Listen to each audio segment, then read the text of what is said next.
నేను మీ మాధురి. ఈరోజు మనతో పాటు ఉన్నారు ఆస్ట్రోసైకాలజిస్ట్ నాగనాథ్ గారు. నమస్తే సార్. మనం చాలా అంటే సోషల్ మీడియా పుణ్యమాని చాలా వికృత చేష్టలు అయితే ఈ సోషల్ మీడియాలో బాగా కనిపిస్తున్నాయి. నాకు రీసెంట్గా కనిపించింది ఏంటి అంటే ఒక 50 కేజీస్ ఆఫ్ కారాన్ని తీసుకొని అభిషేకం చేసుకుంటున్నారు ఒక బాబా. ఇలాగే మనం అంటే పాస్ట్లో విభూది అభిషేకం చేసుకోవటం కానీ, పాలతో అభిషేకం చేసుకోవటం కానీ, ఇలా కాకుండా కొంతమంది మౌల ములి అని చెప్పి మనకి ఓల్డ్ సిటీస్లో ఎక్కువగా కనిపిస్తుంటారు. వీళ్ళేంటి అంటే కంప్లీట్గా మేము దెయ్యాలని వదిలిస్తామని చెప్పి మతాచారం పేరు చెప్పి మేము దెయ్యాలని వదిలిస్తాము, ఇలాంటివన్నీ చేస్తూ ఉంటారు. అసలు నిజంగా ఇవన్నీ ఎంతవరకు నమ్మదగ్గవి? ఇవన్నీ జరుగుతాయా? మీరు అన్నారు ఫస్ట్ ఆయన ఎవరో 50 కిలోల కారంతోని అభిషేకం చేయించుకున్నాడు. అంటే నీళ్ళలో తడిపే కాదు, అట్లా కారాన్ని పోసుకున్నాడు. కారాన్ని అట్లా పోసుకున్నాడు. కారం పోసుకున్నా, సున్నం పోసుకున్నా, పౌడర్ వేసుకున్నా అతను మోటివేట్. దానివల్ల ఆయన సభ్య సమాజానికి ఏం చూపించాలనుకుంటున్నాడు? ఇప్పుడు ఒక నార్మల్ హ్యూమన్ బీయింగ్కి ఒక అటెన్షన్ సీకింగ్ ప్రాబ్లం ఉంటుంది. ఓకే, వాడు రకరకాల విన్యాసాలతోని వాడు అందరి దృష్టిని వాడి వైపు లాక్కోవడానికి వాడు విశ్వ ప్రయత్నం చేస్తాడు. ఎందుకు? అటెన్షన్ సీకింగ్ కోసం. ఓకే ఓకే ఇప్పుడు వీళ్ళు బాబాలని మీరు చెప్పినటువంటిది ముల్లా ముర్షద్ మౌలి ఎవరైనా కావచ్చు, ఈ స్థాయి వాళ్ళు ఎప్పుడైతే వాళ్ళు ఒక సభ్య సమాజంలో మీరు కారం అంటే దేనికి వంటలో వాడుకుంటారు, కుకింగ్లో వాడతారు, అవునా? వంట కారం శరీరం మీద పడితే ఎంత మంట పడుతుంది అంటే ఏంటి? నాకు ఇంద్రియాలు అంటే నా స్పర్శేంద్రియాలకి ఈ కారం కూడా ఎటువంటి ప్రభావం చూపించదు అని అతను he's trying to convey message. 50 కిలోల కారం వేసుకున్నాడు. నిజంగా చెప్పాలి మేడం, మీరు 50 కిలోల కారం మీ మీద వేసుకున్నా మీకు ఏం కాదు, నాకు ఏం కాదు, కెమెరామ్యాన్ కూడా ఏం కాదు. మీరు వేసుకొని చూడండి. ఎందుకు చెప్పాలా? 50 కిలోల కారం వేసుకుని ఏం చేశాడు ఆయన? జస్ట్ కూర్చున్నాడు అంతే కదా. సో అదే కళ్ళలో వేసుకున్నాడా? కళ్ళు తెరిచాడా? అదే తల మీద నుంచి అభిషేకం చేశారు ఆయనకి. కళ్ళు మూసుకున్నాడా తెరిచాడా? కళ్ళు మూసుకొని ఉన్నాడు. కళ్ళు ఎందుకు తెరవలేదు? Right. Yes. So simple logic ఏంటంటే ఇవన్నీ కూడా ఒక టైప్ ఆఫ్, ఇప్పుడు ముఖ్యంగా మీరు సోషల్ మీడియా వచ్చిన తర్వాత అన్నారు చూసారండి, సోషల్ మీడియా ట్రిక్స్ ఇది. ఓకే, అర్థమైందా? ఏదో ఒక రకంగా ఇప్పుడు చూడండి, కనీసం అది ఒక 2-3 లక్షల మంది చూసారు ఆ వీడియో. చూసారు కదా. ఆ 2-3 లక్షల్లో కనీసం ఒక 5,000 మంది వాళ్ళ టార్గెట్ ఉంటారు. నేను ఈ వ్యక్తి గురించి అనట్లేదు, ఈ పర్టికులర్ బాబా కారం వేసుకున్న అతని గురించి అనట్లేదు. మీరు ఏదైతే అది సోషల్ మీడియాకి రావాల్సిన అవసరమే ఉంది. ఇప్పుడు అతను ఒక్కడే ఇంట్లో కూర్చొని ఏ టెలివిజన్ శాటిలైట్ కనెక్షన్స్ లేకుండా కూడా చేసుకోవచ్చు కదా. తన భక్తుల వరకు మాత్రమే ఇంటీరియర్ ఎటువంటి సీసీ కెమెరా లేకుండా చేసుకోవచ్చు కదా. ఈ only wants to impress his own devotees అనుకుందాం కాసేపు. దానికి మళ్ళీ మీడియా అటెన్షన్ ఎందుకు, సోషల్ మీడియా అటెన్షన్ ఎందుకు? సో వాళ్ళ మోటివ్ ఇస్ వెరీ క్లియర్. ఏంటంటే they are trying to prove themselves they are supernatural, they are superior than anything else. అంటే వాళ్ళ ఇంద్రియాలని, శరీరాన్ని ఏదో ఒక రకంగా సభ్య సమాజంలో సగటు మనిషి ఒక చిన్న దెబ్బ తగిలితేనే తట్టుకోలేడు. అలాంటిది నేను శరీరాన్ని కూడా దహించేసుకుంటున్నాను అంటే కారం అంట మంట కదా. సో అందులో ఆ వచ్చిన వాళ్ళల్లో ఒకళ్ళు ఇంటికి వెళ్ళిన తర్వాత రాత్రి డిన్నర్ చేసేటప్పుడు అనుకుంటారు, ఆయన అంత కారం అంతా బాగానే వేసుకున్నాడు, కాకపోతే కళ్ళు తెరిచేసుకుంటే బాగుంటుంది అని కూడా సెటైర్లు వేసే వాళ్ళు కూడా ఉంటారు. ఓకే కళ్ళు మూసుకొని వేసుకున్నారని ఒకటి వాదిస్తే, కళ్ళు తెరిచేసారు అయితే నువ్వైతే అదేనా వేసుకోలేవు కదా ఇంకోటి వాదిస్తారు. సో ఓవరాల్గా ఏమైంది అక్కడ? అతను ఎక్కడో కారం వేసుకుంటే ఇవాళ మనం మీడియాలో కెమెరా ముందు మనం చర్చిస్తున్నాం. Got my point? You got the attention, right? ఒక సైకాలజిస్ట్ ఆయన గురించి మాట్లాడే స్టేజ్ తెచ్చాడా లేదా? అవునా కదా. So attention and attitude and plus ఇంకోటి ఏంటంటే దీన్ని మనం సోషలాజికల్ గానే తీసుకోవాలి. అర్థమైందా? ఓకే, మీరు చెప్పారు. మీరు ఇంకోటి కూడా అన్నారు, మీరు ముల్లా ముర్షద్ మౌలి అని కూడా అడిగారు. నేను నా దగ్గరకు ఒక ఏసీపీ వచ్చాడు, వాళ్ళ కూతురికి సమ్ సివియర్ ప్రాబ్లం ఉందంటే నేను కౌన్సిలింగ్ చేశాను. అమ్మాయికి ఉన్న ప్రాబ్లం ఏంటంటే ఆ అమ్మాయి 10th కూడా పాస్ కాలేనప్పుడు స్టేజ్ అమ్మాయిని నువ్వు ఐఐటి అవ్వాలి లేకపోతే ఐఏపీఎస్ అవ్వాలి, ఎందుకంటే నేను ఏసీపీ కదా. సో ఆ రోజు ఐపీఎస్ ఆఫీసర్లను చూస్తాడు, వాళ్ళ పిల్లల్ని చూస్తాడు, వాళ్ళ ఐక్యూతో పోల్చుకొని నువ్వు కూడా ఐపీఎస్ ఆఫీసర్ కావాలని నా మీద ప్రెషర్ తీసుకొచ్చాడు. సో ఆ అమ్మాయి ఆ ప్రెషర్ తట్టుకోలేక దాన్ని మ్యాలింగరింగ్ అంటారు సైకాలజీలో. మ్యాలింగరింగ్ అంటే ఏంటంటే మీ పిల్లవాడు స్కూల్ డుమ్మా కొట్టాలనుకుంటాడు, వాడికి రీజన్ తెలియదు, ఎట్లా డుమ్మా కొట్టాలో తెలియదు, హోంవర్క్ చేయలేదు, స్కూల్కి వెళ్తే టీచర్ కొడుతుంది, వాడు కడుపు నొప్పి అని చెప్తాడు. కడుపు నొప్పి అని చెప్తాడు. మీరు ఎట్లా ప్రూవ్ చేస్తారు వాడు కడుపు నొప్పి లేదని? ప్రూవ్ చేయలేరు. వాడు ఏడుస్తుంటాడు, కింద పడి దొరుకుతుంటాడు, అవునా? సో మీరు నమ్మాల్సి వస్తుంది, వాడు ఎమోషన్ని మాత్రమే మీరు నమ్ముతారు. అయ్యో మా పిల్లవాడు. ఈ అమ్మాయి కూడా ఏం చేసింది, అట్లనే ఫాదర్ ముందు డ్రామాటిక్ యాక్టింగ్ స్టార్ట్ చేసింది. వాళ్ళ ఇంట్లో వాళ్ళు ఏం చేశారు, ఈ అమ్మాయికి శైతాన్ పట్టిందని ఎవడో చెప్తే ఓల్డ్ సిటీలో ముల్లా ముర్షద్ దగ్గర తీసుకెళ్లారు. వాళ్ళకు ఒక ప్రాసెస్ ఉంటుంది. నా ఫ్రెండే ఒక అతను ఉన్నాడు, మా ముస్లిం ఫ్రెండ్ ఉన్నాడు. అతనే చెప్పాడు, సార్ వీళ్ళంతా దొంగలు, ఎంత డ్రామా ఇది, ముందుగానే వాళ్ళు ఆర్గనైజ్ చేస్తారు. సో మీరు అట్లాంటి వాళ్ళు ఎవరైనా వస్తే కూడా మీరు చెప్పండి వెళ్ళొద్దని, అదంతా మోసమని. కానీ మనం చెప్తే వెళ్లకుండా ఉంటారు ఈ మనుషులు చెప్పండి. ఆ పిల్లకి దయ్యం పట్టింది అని తల్లిదండ్రులే ఫిక్స్ చేసి ఆ అమ్మాయిని తీసుకెళ్తే వాళ్ళు బాగా నీళ్లు తాగిపించి బాగా అంటే బాడీ బెండ్ చేసి ఆమె స్పైన్ మీద కొట్టడం ఇవన్నీ చేస్తే ఆ వాటర్ వామిటింగ్ అయిన తర్వాత ఏదో ఒక బ్లాక్ కలర్ ఏదో ఒక చిన్న డాట్ బయటపడిందంట. ఆ డాట్ చూపించి ఇదే దయ్యం పట్టింది తీసేసామని చెప్పారట. మా ఫ్రెండ్ ముస్లిం ఫ్రెండ్ ఏం చెప్తాడంటే అది కూడా అది పార్ట్ ఆఫ్ దేర్ ఆపరేషన్, అది మనకు తెలియకుండానే అది వాళ్ళ బాడీలోకి ఇంజెక్ట్ చేస్తారు. అది అంటే వాటర్ త్రూ వెళ్తుంది వీళ్ళకి. మీరు కూడా మీరు విపరీతంగా అవసరానికి మించి నీళ్ళు తాగితే మీకు వామిటింగ్ వచ్చేస్తుంది. బాడీ లిమిట్ ఎక్కువ తాగితే వచ్చేస్తుంది, బయటకు వచ్చేస్తుంది వాటర్ అది. సో ఆ బయటకు వచ్చినప్పుడు వాళ్ళు చూపించింది ఏంటి, అక్కడ ఒక బ్లాక్ కలర్ ఒక స్టోన్ ఆర్ మార్బుల్ లాంటిది చూపించారు. సో వచ్చేసినారు. బాడీలో రియాక్షన్ తో అది ఏర్పడుతుందా? లేదు, వాళ్ళు నీళ్లు పోసేటప్పుడే అందులో మైన్యూట్ ఉంటదట, నాకు మా ఫ్రెండ్ చెప్పాడు. సో మనిషికి సైకలాజికల్ ఫీలింగ్ ఏంటి, తాగింది నీళ్లు, కడుపులో నుంచి ఏదో ఒక పదార్థం బయటకు వచ్చింది, సో నాకు ఏదో దయ్యం పట్టింది అని. ఆ అమ్మాయి అంత చేసిన మళ్ళా ఇంటర్మీడియట్లోకి వచ్చేటప్పటికి నేను చెప్పాను అమ్మాయికి ఏమని, నువ్వు ఎంపీసీకి పనికిరావు అని చెప్పాను. ఎంపీసీ జాయిన్ చేశాడు. 2 months తర్వాత మళ్ళీ అమ్మాయి సిఈసికి షిఫ్ట్ అయింది. ఇంటర్మీడియట్ సెకండ్ ఇయర్లో చాలా తక్కువ మార్కులు వచ్చి ఫెయిల్ కూడా అయింది. మీరు చెప్పండి, ఇప్పుడు ఆ అమ్మాయికి దయ్యం పట్టిన థియరీని మీరు చెప్పినటువంటి బాబాలు కానీ ముల్లా మౌలి మర్షద్ వీళ్ళందరూ కలిసి చేసిన ఆపరేషన్లో ఆ అమ్మాయికి దయ్యం నిజంగా వాళ్ళ కళ్ళకు కనిపించిందా? ఇప్పుడు ఎవరికి కనపడడం దయ్యం వాళ్ళకి కనిపిస్తేనే వాళ్ళు తీసేది, అవునా కదా మేడం? మీకు దయ్యం పట్టింది అంటే నాకు కనపడాలి దయ్యం, మీకు ఆ దయ్యము నాకు కనిపిస్తేనే అది ఉందా లేదా చెప్తా. ఓకే. సో మనుషుల్లోనే ఒక అజంప్షన్ ఏంటంటే నా లైఫ్లో ఫెయిల్యూర్స్ ఉన్నాయి అనుకోండి, నేను యాక్సెప్ట్ చేయను. నాకు మార్కులు తక్కువ వస్తున్నాయి, నాకు స్కూల్ బాగాలేదు, టీచర్ బాగాలేదు, ట్యూషన్ బాగాలేదు, ఎన్ని రీజన్స్ చెప్తాను నేను. మనకి చిత్తశుద్ధి ఉందా, ఫోకస్ ఉందా, అంత ఇంటెలిజెన్స్ ఉందా, గ్రాస్పింగ్ ఉందా, ఇవి ఇంటర్నల్గా మనం క్వశ్చన్ వేసుకోవాలి. ఈ ఎక్స్టర్నల్గా మీరు బాబాలు ఇక మీరు ఏదైనా చెప్పండి, ముల్లా ముర్షద్ మౌలి ఇక పాస్టర్ మీరు ఏదైనా చెప్పండి, ఎక్స్టర్నల్ ఫ్యాక్టర్స్ అన్ని కూడా అబద్ధాలు. వాళ్ళు అట్రాక్ట్ చేయడానికి కారం పూసుకుంటారో లేకపోతే స్టోన్స్ మనతో కక్కిస్తారో ఇవన్నీ పక్కన పెడితే వీళ్ళకి దగ్గరికి వెళ్ళే వాళ్ళ మనస్తత్వం ఎలా ఉంటుంది మేడం? దగ్గరికి వెళ్ళే వాళ్ళ మనస్తత్వం ఆ సెకండ్ కేటగిరీలో నేను చెప్తున్నా. అదే సైకాలజికల్ ప్రకారం ఏంటంటే డినయల్ మెకానిజం అంటారు. What is called denial mechanism. Denial mechanism అంటే ఏంటంటే నా లైఫ్లో ఫెయిల్యూర్స్కి నేను బాధ్యుడిని కాదు.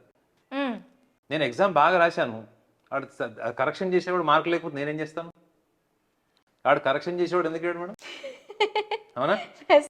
నేను కెమెరా ముందు ఎరగదీసేసాను, అయినా మా ఛానల్ వల్ల నాకు శాలరీ పెంచట్లేదు, నా శాలరీ 2 ఏళ్ల నుంచి ఇక్కడే ఉంది అని యాంకర్ అనుకుంటారు ఫర్ ఎగ్జాంపుల్. అంటే చెప్తున్నా. సో అదే యాంకర్ సరిగ్గా ప్రజెంట్ చేయట్లేదు, సరిగ్గా క్వశ్చన్స్ అడగట్లేదు, సరిగ్గా ఆర్టికులేషన్ లేదు, కమ్యూనికేషన్ లేదు అన్నది మేనేజ్మెంట్ పట్టించుకుంది అనుకోండి.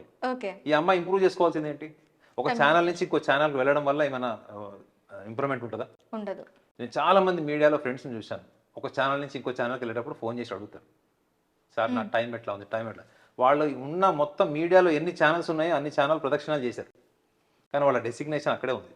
శాలరీ మహా అంటే ఒక 10 నుంచి 20 వేలు తేడా వచ్చింది, కానీ వీళ్ళ ఎక్స్పెక్టేషన్కి వాళ్ళ రియాలిస్టిక్ వ్యూస్కి అసలు ఎక్కడ కూడా అది మ్యాచ్ కావట్లేదు. సో డినయల్ మెకానిజం ఒకటి. మీకు ఇంకోటి ఏం కనపడింది ఇందులో? Underestimating no they underestimate what happening in the world. అంటే ప్రతి ఒక్కడు వాడేయండు నేను అవ్వాలేనా? వాడు పనికి మనలో ఆడేయాడు, బేవర్స్ గాడు, తొక్క మనం కాలేమా? We underestimate others intelligence and at the same time we boost so much of ego, we do so much of ego, so much of self respect, so much of overconfidence. ఈ లక్షణాలు ఉన్నవాళ్ళు వాళ్ళు ఏమనుకుంటారంటే నా జీవితంలో వైఫల్యాలన్నింటికి కూడా ఏదో external factor నన్ను ఇన్ఫ్లుయెన్స్ చేస్తుంది. ఆ ఇన్ఫ్లుయెన్స్ చేసే ఎక్స్టర్నల్ ఫ్యాక్టర్ ఏమవ్వచ్చు? దిష్టి కావచ్చు, దయ్యం కావచ్చు, నరఘోష కావచ్చు, anything. But what is a fact which has to do nothing with the environmental factor. మీరు ఇప్పుడు టాపిక్ తీసుకొచ్చారు కాబట్టి అడుగుతున్నా, ఈ దిష్టి, నరదిష్టి లేదు అంటే మనకి దయ్యం పట్టిందని ఇవి కూడా ఉన్నాయంటారా నిజంగానే? మేడం ఎనర్జీ అని చెప్తే కొంచెం డీసెంట్గా ఉంటాయి. ఇప్పుడు నేను కూడా అబ్జర్వ్ చేశాను ఏంటంటే, ఇప్పుడు మనం కొంతమందిని కలిసిన తర్వాత మనకి ఎనర్జీ చాలా ఒక ఉన్న స్టేజ్ నుంచి ఇంకా బెటర్ స్టేజ్కి వెళ్ళిపోతాం మనం. You will become more energetic, more enthusiastic. అర్థమైందా? ఒక కొత్త ఊపు వచ్చేస్తుంది బాడీలో ఆటోమేటిక్గా. అర్థమైందా? అదే మనం కొంతమందిని కలిసినప్పుడు చూడండి, ఎప్పుడు నిద్రపోదాం ఆటోమేటిక్గా ఆవలింతలు వస్తాయి. అర్థమైందా? సో దీని నరదిష్టి అని నేను అనను కానీ, but when you interact with people there is so much of enormous frustration, discontentment, అసంతృప్తి, ఒక టైప్ అయినటువంటి ఆందోళన ఉంటుంది చూడండి. అంటే మీకు జీవితంలో ఏ ఐడెంటిటీ లేదు, మీ లైఫ్లో మీకంటూ గుర్తింపు లేదు, మీకు సక్సెస్ లేదు, హానర్ లేదు, కానీ మీ పక్కన స్నేహితులు ఇద్దరికి మాత్రం విపరీతంగా ఉంది. సో మీరు ఎన్ని రోజులు వాళ్ళ సక్సెస్ గురించి మాట్లాడతారు చెప్పండి? మీరు మీ గురించి కూడా గొప్ప చెప్పుకోవడానికి ఏదో ఒక థాట్ ప్రాసెస్ అవసరం కదా. అవును. సో అటువంటి వ్యక్తుల్ని కలిసినప్పుడు అర్థమైందండి, పైకి చాలా బాగుంటారు వీళ్ళు తెలుసా, చాలా మంచి బట్టలు వేసుకుంటారు, మంచిగా మాట్లాడతారు, నీకు ప్రైజ్ వచ్చిందారా, చాలా గ్రేట్ రా అని చెప్పేసి వాడు మందు బాటిల్ తెప్పించి పార్టీ చేయిస్తాడు, స్వీట్లు తెప్పిస్తాడు, అన్నీ చేస్తాడు, కానీ వాడికి లోపల భావం ఉంటుంది చూడండి. The inside feeling and inside emotion towards you, that is what is very dangerous. Okay, అర్థమైందా? సో చాలా మంది చూడండి, కొంచెం సాధన చేసేవాళ్ళు ఎదుటి వాళ్ళకి షేక్ హ్యాండ్ ఇవ్వకపోవడము, ఎదుటి వాళ్ళని ఆలింగనం చేసుకోకపోవడం కూడా వీళ్ళు ఏదో ఒక డిస్క్రిమినేషన్ అనుకుంటారు, క్యాస్ట్ బేస్డ్ రిలీజన్ బేస్డ్ అనుకుంటారు, కానీ అట్లా ఉండదు. అది కొంతమందిలో ఆ రకమైనటువంటి అసంతృప్తి, కోపము, వైరాగ్య ధోరణి, ఎదుటి వాళ్ళని సహించలేనటువంటి వాళ్ళు ఉంటారు. వాళ్ళతో ఎప్పుడైనా మనం అలర్ట్గా కొంచెం డిస్టెన్స్తో ఉంటే బెటర్. ఎందుకంటే మీ wavelength of success identity ఉంటుంది చూడండి, అలాంటి వాళ్ళతో లేదా అంతకంటే హయ్యర్ లెవెల్ హైరార్కీ ఉన్న వాళ్ళతో తిరిగితే మీకు ఇంకా ఇన్స్పిరేషన్ వస్తుంది, మోటివేషన్ వస్తుంది. సో మీరు చెప్తారు, నాకు ఇట్లా బెస్ట్ యాంకర్ అవార్డు వచ్చిందని చెప్తారు. బాగా చెప్తుంటే మీ మొహం వెలిగిపోతుంది చూడండి, రీసెంట్గానే వచ్చింది సార్, బెస్ట్ యాంకర్ అవార్డు వచ్చిందని చెప్తారు. సో మీరు ఎవరికి చెప్తారు అది? జీవితంలో ఎప్పుడు టీవీ ముందుకు రావాలనుకున్న వాళ్ళు, రాలేని వాళ్ళు, కెమెరా ముందు భయపడే వాళ్ళు, అసలు జీవితంలో ఉట్టిగా మాటలు చెప్పడం తప్ప ఎటువంటి చేతలు లేనట్టు చెప్తే వాళ్ళు ఏం చేస్తారు? ఆహా ఓహో అని అభినందిస్తారా?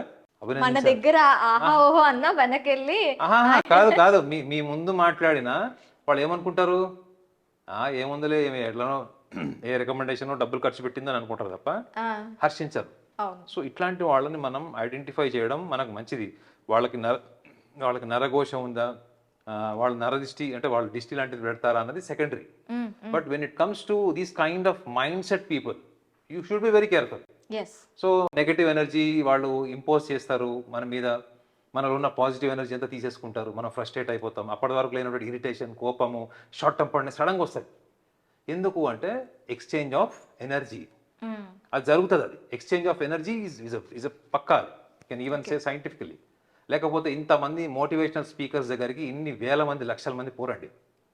అప్పటి వరకు వాడు ఎంతో డౌన్లో ఉన్నవాడు ఎందుకు వాడు జీవితంలో ఒక ఇన్స్పిరేషన్తో, ఒక మోటివేషన్తో జీవితంలో ఏదో ఎందుకు సాధిస్తున్నాడు? అంతకుముందు ఎందుకు లేదు? ఒక మోటివేషనల్ స్పీకర్ని కలిసిన, ఒక సైకాలజిస్ట్ని కలిసిన ఎందుకు మోటివేట్ అవుతున్నారు? So there is something that every human being they are exchanging energies. So అప్పుడు మనం చూసుకోవాలి మన ఎనర్జీ ఎట్లా చేంజ్ అవుతుంది ఈ వ్యక్తితో కలిసినప్పుడు, అది చూసుకొని we have to be very careful. Coming to our topic, మన టాపిక్లోకి వెళ్తే, అయితే ఇప్పుడు వీళ్ళు బాబాలు కానీ ఈ మనకి వీళ్ళకి ముస్లిం మత పెద్దలుగా చెప్తూ ఉంటారు కదా, వాళ్ళకి కానీ మానవాతీత శక్తులు ఉంటాయా? వీళ్ళకి నిజంగా దెయ్యాలు భూతాలు కనిపిస్తాయా? మేడం, మానవాతీత శక్తి అంటూ ఈ సృష్టి ఏర్పడినప్పటి నుంచి సృష్టి ఎండింగ్ వరకు ఒకటే ఉంటుంది. గెస్ చేయండి ఏంటో? మానవాతీత శక్తి it's power, the power of mind. Okay, అర్థమైందండి? చాలా మందికి కూడా అసలు మైండ్ అంటేనే తెలియదు, మన బుద్ధి ఎట్లా పనిచేస్తుందో తెలియదు. కాబట్టి జీవితంలో అవతల వాడు ఏం చేసినా అది గొప్పది ఏదో అనుకుంటారు. మానవాతీత శక్తి అన్న పదమే రాంగ్. అసలు మానవాతీత శక్తి అన్నది నీకు జీవితంలో నీ సామర్థ్యం, నీ ఎబిలిటీని బేస్ చేసుకొని నువ్వు ఏం చేస్తావో నీకు అంతే ఉంటుంది. ఫర్ ఎగ్జాంపుల్, మీరు ఇక్కడ నుంచి ఒక రాయి ఇసిరేస్తే ఎంత దూరం పడుతుంది మేడం? అదే మీరు ఎవరికైనా చెప్పారనుకోండి, నేను ఇక్కడ నుంచి రాయి వేస్తే కోటిలో పడింది అంటాడు, ఎట్లా చూస్తాడు మళ్ళీ? కింద నుంచి మీదకి లుక్కేసి. అవునా కదా? అంటే మన ఊహని మనం లిమిటెడ్ ఇమాజినేషన్లో బతుకుతాం మేడం. మనం ఇంతనే చేయగలుగుతాం, మనం ఇంతకంటే ఎక్కువ చేయలేం. ఎందుకు? మన పెంపకం నుంచి, మన ఎన్విరాన్మెంట్ నుంచి, మన చుట్టుపక్కల ఉన్నటువంటి మోటివేషన్ నుంచి మన ఇమాజినేషన్ కూడా ఒక చక్రంలో, ఒక సర్కిల్లో ఉంటుంది. సో మీరు ఎప్పుడైతే మోటివేషనల్ ట్రైనర్స్ దగ్గరికి, స్పిరిచువల్ గురూస్ దగ్గరికి వెళ్ళినప్పుడు వాళ్ళు ఏం చేస్తారంటే, నీ ఇమాజినేషన్ అన్నది మొత్తం కాస్మస్, ఈ కాస్మస్ ఎంత ఎనర్జీ ఉందో అంత ఎనర్జీ నీలో ఉంది అని చెప్తారు వాళ్ళు. సో ఎనర్జీ ఎక్స్పాన్షన్ జరుగుతుంది మేడం, గుర్తుపెట్టుకోండి. మీ ఇమాజినేషన్, మీ ఎనర్జీ ఎక్స్పాన్షన్ జరుగుతుంది. ఓకే. ఈ ఎక్స్పాన్షన్ ఆఫ్ ఎనర్జీని మనం ఏమనుకుంటామంటే అవతల వాడికి ఎక్కువ ఉంటుంది, మనకు తక్కువ ఉంటుంది. కాబట్టి మనం ఏమనుకుంటాం, వాడికి ఏదో ఉంది నా దగ్గర లేదు. నీ దగ్గర ఎందుకు లేదు అంటే నువ్వు ఈ limited circle of imagination, main thing is imagination, application of intelligence. Okay. నీ ఊహ అంతే ఉంది, నీ తెలివితేటలు కూడా అక్కడ ఆగిపోయినాయి. కానీ అవతల వాడు వీటికి అతీతంగా వాళ్ళు ఏమైనా చేశారనుకోండి, ఒక -డిగ్రీలో పోయి అక్కడ ఉంటాడు. ఒక నాగసాధు అనుకుందాం, ఎవరన్నా -డిగ్రీలో అక్కడ ఉంటాడు. అక్కడ పోయి మనం వాళ్ళని ఇంటర్వ్యూ చేయాలంటే మనం అక్కడ ఉండాలి కదా. ఎన్ని గంటలు ఉంటాం మనం -డిగ్రీలో? నేనైతే వాళ్ళు బట్టలు లేకుండా ఉంటారు. -డిగ్రీలో మనం ఎంతసేపు ఉంటాం? వాళ్ళు ఇంటర్వ్యూ చేసేలోపు మనం పోతాం ఫస్ట్. అప్పుడు ఏమనుకుంటాం, వీళ్ళు ఏదో చాలా గ్రేట్, వీళ్ళు అసలు మానవాతీతులు మనం అనుకుంటాం. సాధన and gut confidence and self belief. ఒక -డిగ్రీలో కూడా ఉండగలిగే వాడికి మనకి తేడా ఏంటంటే only your belief in your own imagination and your gut feelings to reach your destination, your motivated thought. వీటికి మీరు కనుక కనెక్ట్ అయ్యారనుకోండి మేడం, మీరు కూడా ఏదైతే మానవాతీత శక్తులు, ఇంద్రియానికి అతీతమైన శక్తులు అనుకుంటున్నారు చూడండి, అది మనం కూడా ఎంతో అంత సాధించవచ్చు. సగటు మనిషి ఏమనుకుంటాడు, నా వల్ల కాంది అవతల వాడు చేశాడు అనుకో గ్రేట్ అనుకుంటాడు. మన సినిమాల్లో హీరోలు స్టంట్లు చేస్తుంటేనే నిజం అనుకుంటారు. కానీ అందులో ఎంత డూబ్స్ ఉన్నాయి, అందులో ఎంత వాళ్ళు ఫిక్షన్ ఉంది, డూప్లికేట్ ఆర్టిస్టులను పెట్టి చేస్తారన్నది ఎవరికి తెలియదు అది. ఓకే. సో మనం ఏమనుకుంటాం, మన హీరో గ్రేట్ అనుకుంటాం, అవునా? సో ఎప్పుడు ఎదుటి వాళ్ళని ఓవర్ ఎస్టిమేట్ చేసే వాళ్ళకి కూడా ఒక కాంప్లెక్స్ ఏముంటుంది అంటే వీళ్ళకి సెల్ఫ్ బిలీఫ్ తక్కువ ఉంటుంది, సెల్ఫ్ ఎస్టీమ్ తక్కువ ఉంటుంది, ఇన్ఫీరియారిటీ కాంప్లెక్స్ ఉంటుంది. వీళ్ళు ఇలాంటి సమాజం నుంచి వచ్చినటువంటి పదము మీరు ఇందాకేం వాడారు, మానవాతీత శక్తి. బట్ ప్రతి ఒక్కడికి కూడా ఈక్వల్ శక్తి ఉంటుంది, గుర్తుపెట్టుకోండి. అది ఎనర్జైజింగ్ అంటే మనం దాన్ని మన లైఫ్ లో ఒక మోటివ్ ఉన్నప్పుడు దాన్ని సాధించుకోవడం కోసం మనం పడేటువంటి తపన ప్రపంచానికి మనకు తెలియకుండానే పరిచయం చేస్తుంది. Okay. Thank you sir, thank you very much.